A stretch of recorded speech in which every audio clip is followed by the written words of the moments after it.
Einstein once said, everybody's a genius, but if you judge a fish by its ability to climb a tree, it will live its whole life believing that it is stupid. Ladies and gentlemen of the jury, today on trial we have modern day schooling. Glad you could come. Not only does he make fish climb trees, but also makes them climb down and do a 10-mile run. Tell me, school, are you proud of the things you've done? Turning millions of people into robots, do you find that fun? Do you realize how many kids relate to that fish swimming upstream in class, never finding their gifts, thinking they are stupid, believing they are useless? Well, the time has come, no more excuses. I call school to the stand and accuse him of killing creativity, individuality, and being intellectually abusive. He's an ancient institution that has outlived his usage. So, Your Honor, this concludes my opening statement, and if I may present the evidence of my case, I will prove it. Proceed. Exhibit A. Here's a modern day phone. Recognize it? Here's a phone from 150 years ago. Big difference, right? Stay with me. Here's a car from today, and here's a car from 150 years ago.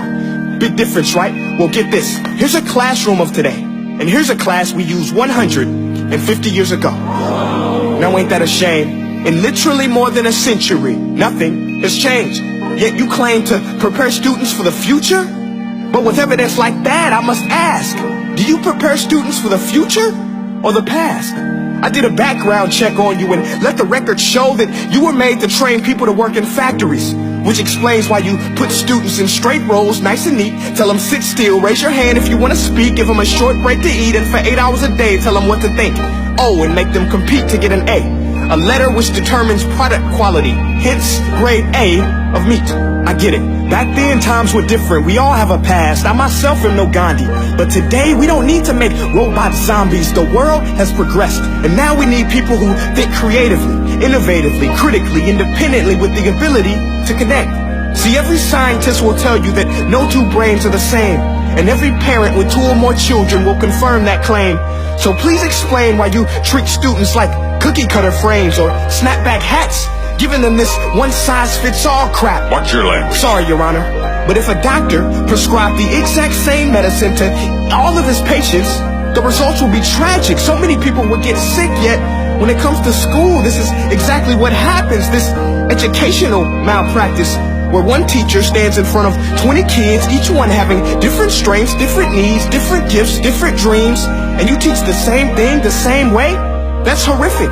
Ladies and gentlemen, the defendant should not be acquitted. This may be one of the worst criminal offenses ever to be committed. And let's mention the way you treat your employees. Objection. Overruled. I want to hear this. It's a shame. I mean, teachers have the most important job on the planet, yet they're underpaid? No wonder so many students are short-changed. Let's be honest. Teachers should earn just as much as doctors, because a doctor can do heart surgery and save the life of a kid.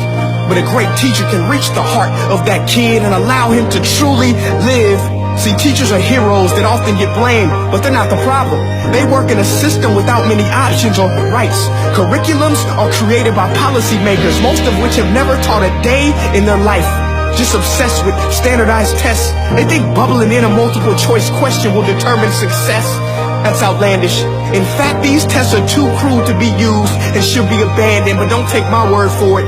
Take Frederick J. Kelly, the man who invented standardized testing, who said, and I quote, "These tests are too crude to be used and should be abandoned." Ladies and gentlemen of the jury, if we continue down this road, the results will be lethal.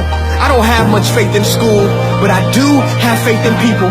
And if we can customize healthcare, cars, and Facebook pages, then it is our duty to do the same for education, to upgrade and change and do away with school spirit, because that's useless. Unless we're working to bring the spirit out of each and every student, that should be our task. No more Common Core. Instead, let's reach the core of every heart in every class. Sure, math is important, but no more than art or dance. Let's give every gift an equal chance. I know this sounds like a dream, but countries like Finland are doing impressive things. They have shorter school days. Teachers make a decent wage. Homework is non-existent, and they focus on collaboration instead of competition. But here's the kicker, boys and girls. Their educational system outperforms every other country in the world. Other places like Singapore are succeeding rapidly. Schools like Montessori, programs like Khan Academy, there is no single solution. But let's get moving, because while students may be 20% of our population, they are 100% of our future. So let's attend to their dreams, and there's no telling what we can achieve. This is a world in which I believe, a world where fish are no longer forced to climb trees. I rest my case.